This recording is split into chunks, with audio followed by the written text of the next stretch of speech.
path to becoming a teacher was really unconventional, just in the fact that, I went to a 4-year college first, got a degree in something different, and then took a year and kind of decided in one summer, I think this is what I was supposed to do originally, but obviously didn't. Funny enough, I have a history of teachers in my family. I mean, my grandfather was a teacher, my uncle is a teacher in Mawa, and my mom would teach her for 2 years because they needed someone, and it's just really funny to me how it kind of it was around my life, pretty much forever, and I just really fought it. I was like, I don't want to be a teacher. So I guess where this whole story begins is my senior year of high school, when I decided, to start looking at colleges and try to figure out maybe what I want to go to school for. And my mom had told me, I really think you should be a biology teacher, and I was kind of like, I don't like kids, because I'd worked at preschools in the past and been working with kids at camps, and I was like, no, they're monsters, I don't want to deal with them. So I kind of took my love for the environment and the outdoors, because I'd spent so much time outdoors as a kid, and had such a respect for it, that I decided, I should go to school for environmental science. I could be a scientist, I could help save the world, reverse climate change, and that would be that. I would be, the next Rachel Carson in my head. And that was ultimately my goal. So I went to Oneonta. I had a great time there. I learned a lot. But in terms of academics, I pretty much stuck to the path of environmental science. I'd never really tried to explore anything else. For my 4 years, I was taking lots of upper level science classes with other kids that were really genuinely interested in what they were learning, and really enjoyed doing the field work and doing the lab work. I think in my head, my original 4-year degree was going to get me to a spot that didn't necessarily exist.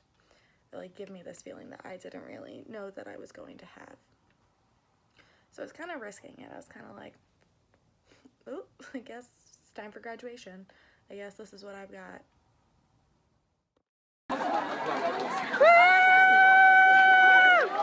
We did it! Graduation day finally came. It was great. They gave me my fake piece of paper, and 3 months later mailed me my real piece of paper. Eventually, I ended up getting hired to be, initially it was a water sampler for an environmental firm by me, and they were just doing work with New Jersey schools. Every New Jersey school every 6 years has to get tested for lead in their water, so I was helping doing some of the sampling with that. So in April of 2017 at my industrial hygiene job, I was working, doing a lot of lab surveys, which is when I would just go to schools and make sure their labs are up to a certain standard, make sure, everything's, labeled in order, making sure that there aren't any hazards for the students. And at the time I was doing the surveys for Patterson schools. And so I would walk around the school building with their head of their science department. And at one of the last schools I was working at, I got into the conversation with one of the women walking me around about education and teaching, and she said, I took a really unconventional path. She's like, I went to a 4-year science, engineering school. She's like, I got a science degree. She's like, and then I went back to school and got, my degree in a few years for education, and now I'm here. She's like, I'm the head of the science department because I'm qualified to do it. And I was like, wow, that's really cool. And I think that's the first time that the idea of maybe I could go back to school sat, and I really thought about it. And I went home and said something to my mom about it, and she was kind of like, been saying that for the past 6 years, you might as well give it a shot and do some research. So what was your reaction when I told you I was going to go back to school and become a teacher? Well, at first I was kind of surprised because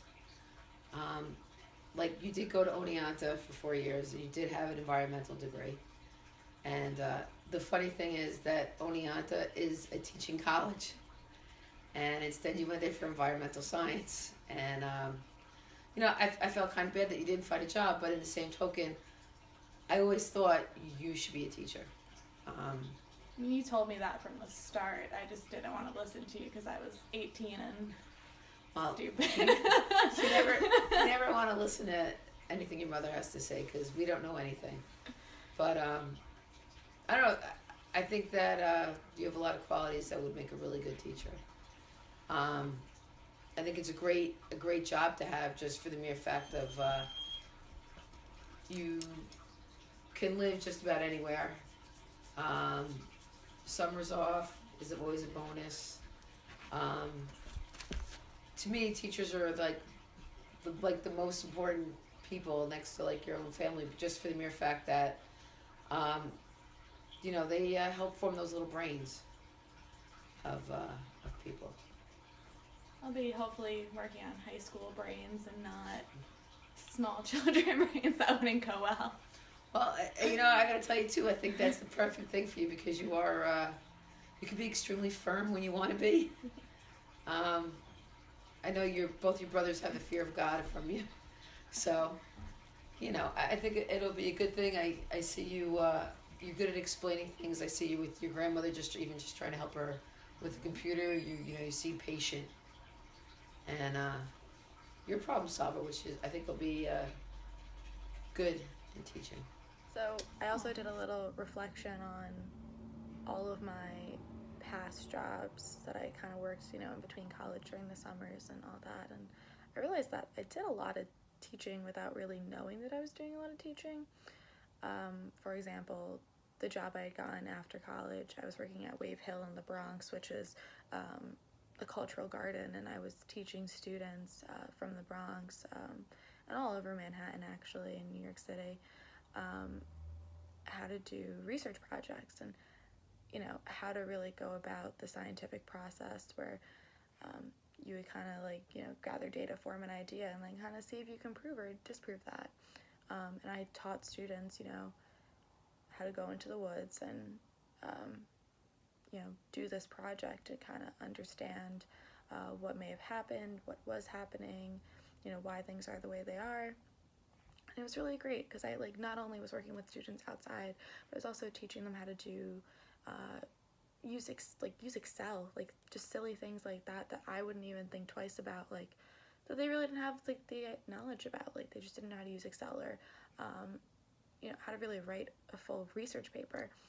And that was a really rewarding experience. I mean, just to be able to speak to those kids about some things that I know have changed their lives. I talked to one of the kids a few months ago, and he said he was going to school for environmental science. He's like, I never really knew that I had a passion for it until, you taught us about it. And I was kind of like, oh wow, I made an impact on someone.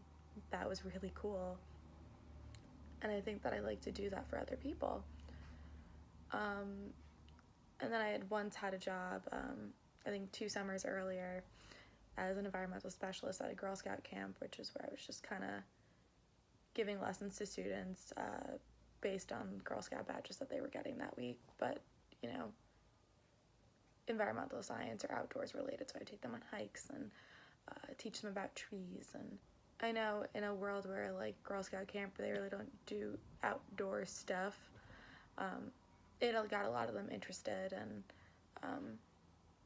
it was nice seeing some of them say well, I want to go on a hike today, or get excited about certain things in science, and that made me really happy in the end of it. So I guess after looking at these 2 jobs that I had I kind of realized you're kind of teaching the entire time.